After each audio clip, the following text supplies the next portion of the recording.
Vous connaissez tous ce plan emblématique de Shining, et pourtant, lorsque j'aurai fini de vous expliquer ce qu'il y a derrière, vous la verrez d'une manière différente puisque c'est une révolution technique au service du récit voulu par Kubrick. Quand je l'ai vu la première fois, je n'y ai pas vraiment prêté attention, elle faisait partie de l'ensemble du film avec cette tension où l'on a l'impression que n'importe quoi pourrait se passer dans chaque couloir. Puis j'ai appris comment elle a été créée et là ça a changé pas mal de choses. Dans une précédente vidéo, je vous avais parlé du plan culte de Rocky de la première utilisation du Steadicam par son inventeur Garrett Brown.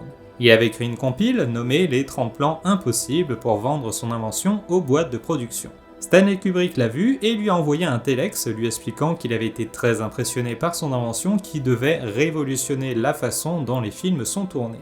Mais le plus intéressant est la fin de la lettre où Kubrick rajoute « Sur le Steadicam, existe-t-il un réglage pour que la caméra soit au ras du sol ?» Il avait déjà son idée derrière la tête. Je vous l'avais dit dans la version 1 du Steadicam, c'était un genre de gimbal mal fichu, il y a la caméra qui a tendance à bouger dans tous les sens comme elle veut, et c'est une vraie tannée.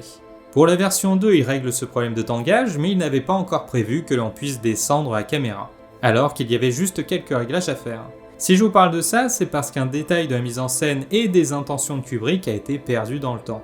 Et ça, pour toute analyse de film, il faut toujours prendre le film dans son époque. Aujourd'hui, une caméra qui glisse aussi facilement n'a rien d'exceptionnel, et pourtant à l'époque, c'était vraiment ouf car les spectateurs se demandaient « Mais ils sont où les rails ? Ça perd l'hypopète, mais ils sont où les rails ?» C'est là la clé. La clé qui explique pourquoi il le suit en avant. Si ça avait été le contraire, le spectateur aurait pu se dire que les rails étaient enlevés au fur et à mesure, ce qui avait déjà été fait dans Citizen Kane entre autres. C'est également la clé qui explique pourquoi il va aussi vite dans un couloir, pour faire comprendre aux spectateurs que non, c'est impossible de rajouter des rails devant la caméra aussi vite. Au revoir également les chariots roulants car Kubrick fait exprès de le faire rouler sur les tapis et on ne voit aucune incidence sur le cadre. Kubrick veut donner l'impression que la caméra est un fantôme qui suit l'enfant qui, de dos, ne le voit pas, qu'il le poursuit à travers les couloirs et qu'à un moment ou l'autre, il l'attrapera pour le détourner du vrai danger qui soudain apparaît là-bas. C'est là aussi le génie de Kubrick, car avec une technique aussi méconnue à l'époque et utilisée de cette manière, on en vient à douter que ce que l'on voit est un plateau de tournage. Le spectateur entre vraiment dans cet hôtel comme s'il était également là avec eux, sous tension de ce qu'il pourrait arriver. On a une vraie intention de mise en scène, tandis que sur Rocky, c'était surtout un test technique pour enfin monter les marches avec notre personnage. C'est aussi ce que faisaient la plupart des films d'horreur de l'époque en ne montrant jamais le méchant mais en entretenant une ambiance, une peur dans cet immense labyrinthe qu'est l'hôtel. Comme si ce labyrinthe était le cerveau de son père qui finit par être lui-même piégé dedans. Bien avant ça, il y avait la technique du fauteuil roulant où le caméraman posait sa caméra sur l'épaule et l'on poussait son fauteuil, mais à l'image, ça se sentait car il y avait forcément des à-coups. Et ça, c'est la version d'aujourd'hui quand t'as des thunes à dépenser. Et là, pour ce plan, ils ont combiné les deux.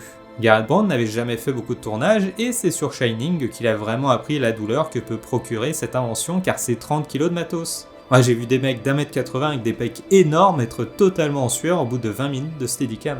Il ne savait pas non plus que Kubrick aimait faire énormément de prises. Genre pour la séquence de bagarre, il a fallu 87 prises et 3 semaines de tournage. Pour ce plan, sachant que Kubrick aimait refaire des centaines de fois les prises, il utilisa le Steadicam en étant dans un fauteuil roulant. Par contre, toute la scène dans le labyrinthe a été horrible car forcément il ne pouvait pas utiliser le fauteuil. Heureusement, il ne faisait pas très froid, c'est pas de la neige à l'écran mais des billes de polystyrène. L'intention initiale de Kubrick s'est un peu perdue dans le temps avec la généralisation du Steadicam. A l'époque, l'intention était de faire croire aux spectateurs que le danger allait venir du fantôme qu'est la caméra et de le surprendre lorsqu'il voit les jumelles au fond.